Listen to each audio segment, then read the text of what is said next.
ಜೈಲಲ್ಲಿ ಕಾಲ ಕಳೀತಾ ಇರತಕ್ಕಂತಹ ರೇಣುಕಾಸ್ವಾಮಿ ಕೊಲೆ ಪ್ರಕರಣದ ಪ್ರಮುಖ ಆರೋಪಿ ನಟ ದರ್ಶನ್ ಅವರ ಡೆವಿಲ್ ಸಿನಿಮಾದ ಬಹುನಿರೀಕ್ಷಿತ ಹಾಡೊಂದು ಲೀಕ್ ಆಯ್ತಾ. ಇದ್ರೆ ನೆಮ್ಮದಿ ಬೇಕಯ್ಯ ಅಂತೇಳಿ ಹೇಳ್ಕೊಂಡೆ ತಿರುಗಾಡ್ತಾ ಕಟ್ಟ ಕಡೆಯದಾಗಿ ಪರಪ್ಪನ ಅಗ್ರಹಾರ ಸೇರಿದ್ರು ದರ್ಶನ್.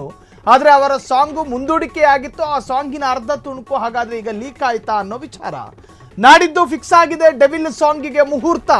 ಹಾಡಲ್ಲಿ ಮಾತ್ರ ನಾವು ನೆಮ್ಮದಿಯನ್ನು ನೋಡಬಹುದು, ಹೊರತಾಗಿ ದರ್ಶನ್ ರವರ ವೈಯಕ್ತಿಕ ಲೈಫ್ನಲ್ಲಿ ನೆಮ್ಮದಿ ದುರ್ಬೀನ್ ಹಾಕಿ ಹುಡುಕಿದ್ರು ಇಲ್ಲ. ಆದರೆ ನೆಮ್ಮದಿಯಾಗಿ ಇರಬೇಕು ಸಾಂಗು ಅನ್ನುವಂತಹ ಸಾಂಗು ಈಗ ವೈರಲ್ ಆಗಿದೆ. ಇದ್ರೆ ಇದು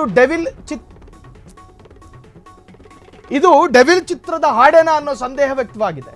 ಅಥವಾ ಅಭಿಮಾನಿಗಳು ಸೃಷ್ಟಿಸಿದ ಹಾಡ ಗೊತ್ತಿಲ್ಲ. ಚಿತ್ರತಂಡ ಈವರೆಗೂ ಕೂಡ ಪ್ರತಿಕ್ರಿಯೆ ನೀಡಿಲ್ಲ. ಬಹುನಿರೀಕ್ಷೆಯ ಡೆವಿಲ್ ಸಾಂಗು ಲೀಕ್ ಆಯ್ತಾ ಅನ್ನುವಂತಹದ್ದು ಸಾಮಾಜಿಕ ಜಾಲತಾಣದಲ್ಲಿ ಒಂದು 40ರಿಂದ 50 ಸೆಕೆಂಡಿನ ಒಂದು ಆಡಿಯೋ ಅದು ವಿಡಿಯೋದ ಮುಖಾಂತರ ಬಂದಿದೆ.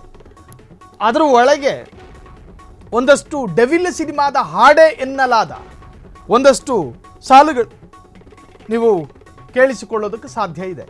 ಇದ್ದರೆ ನೆಮ್ಮದಿಯಾಗಿರಬೇಕು ಎನ್ನುವಂಥ ಟೈಟಲ್ ಸಾಂಗು ಅದೇನಾ ಅಥವಾ ಯಾರೋ ಅಭಿಮಾನಿಗಳೇ ಕ್ರಿಯೇಟ್ ಮಾಡ್ಕೊಂಡು ಈ ಅಭಿಮಾನಿಗಳಿಂದ ಅರ್ಧಕ್ಕರ್ಧ ದರ್ಶನ ಹಾಳಾದ.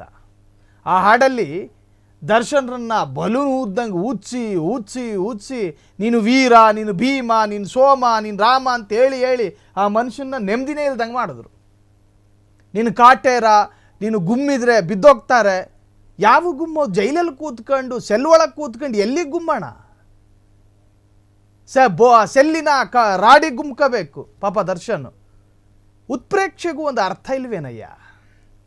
ದರ್ಶನ್ ಅಭಿಮಾನಿಗಳಿಗೆ ದರ್ಶನ್ ಮೇಲೆ ಸ್ನೇಹ ಪ್ರೀತಿ ಇದ್ದರೆ ವೃದ್ಧಾಶ್ರಮಕ್ಕೆ ಹೋಗ್ಬಿಟ್ಟು ಅಲ್ಲಿರ್ತಕ್ಕಂತಹ ವಯೋವೃದ್ಧರಿಗೆ ಅನ್ನದಾನ ಸಮರ್ಪಣೆ ಮಾಡಲಿ.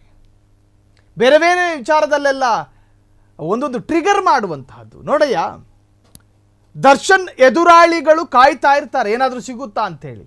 ಅಂತಹ ಸಂದರ್ಭದಲ್ಲಿ ಈ ತರಹದೊಂದು ಸಾಂಗ್, ಈ ಸಾಂಗಲ್ಲಿ ಏನಿದೆ ಅಂತ ಕೇಳಿದ್ರೆ, ದರ್ಶನ್ ಅವರನ್ನು ಗುಮ್ಮಿದ್ರೆ ದರ್ಶನ್ ಬಿಡೋದಿಲ್ಲ, ಅಟ್ಟಾಡಿಸ್ಕೊಂಡು ಬಂದು ಗುಮ್ತಾರೆ. ಇದು ಎದುರಾಳಿಯನ್ನು ಟ್ರಿಗರ್ ಮಾಡುತ್ತೆ. ಹಿಂಗೆ ಮಾಡಿ ಕೊನೆಗೆ ಆ ಮನುಷ್ಯನ ಪಾಪ ತಗೊಂಡೋಗಿ ಪರಪ್ಪನ ಅಗ್ರಹಾರಕ್ಕೆ ಸೇರಿಸ್ತು ಇದೇ ಸಮಾಜ, ಇದೇ ಅಭಿಮಾನಿಗಳು.